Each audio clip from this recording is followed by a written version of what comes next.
Judicial commission of Pakistan کا اہم اجلاس 11 جون کو طلب کر لیا گیا ہے، جس کی صدارت چیف جسٹس پاکستان یحییٰ آفریدی کریں گے۔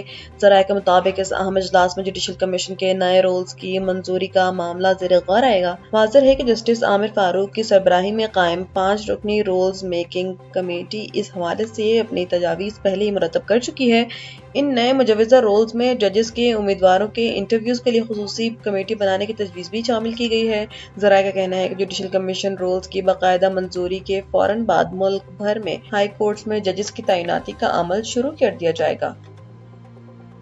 امیر جماعت اسلامی پاکستان حافظ نعیم الرحمن نے پیٹرول اور بجلی کی قیمتوں میں مسلسل اضافے اور کمر توڑ مہنگائی کے خلاف ایک بھرپور ملک گیر تحریک چلانے کا اعلان کیا گیا ہے۔ لاہور سے جاری ہونے والے ایک بیان میں انہوں نے واضح کیا ہے کہ جماعت اسلامی کسی بھی قسم کی سازش یا پس پردہ سمجھوتے کے ذریعے اقتدار حاصل کرنے پر یقین نہیں رکھتی۔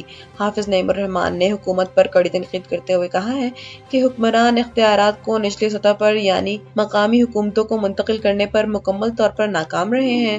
انہوں نے مزید زور دیا ہے کہ جماعت اسلامی صرف عوام کی مخلصانہ حمایت کے ذریعے ہی ملک میں نظام کی حقیقی تبدیلی چاہتی ہے، کیونکہ عوامی رائے عامہ کے بغیر آنے والا کوئی بھی انقلاب کبھی پائیدار ثابت نہیں ہو سکتا۔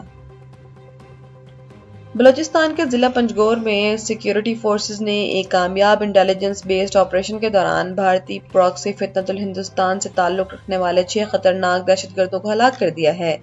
پاک فوج کے شعبہ تعلقات عامہ کے مطابق یہ آپریشن 3 اور 4 جون کو دہشت گردوں کی موجودگی کی خفیہ اطلاع پر کیا گیا، جس میں فورسز نے ان کے متعدد ٹھکانوں کو مؤثر انداز میں نشانہ بنایا۔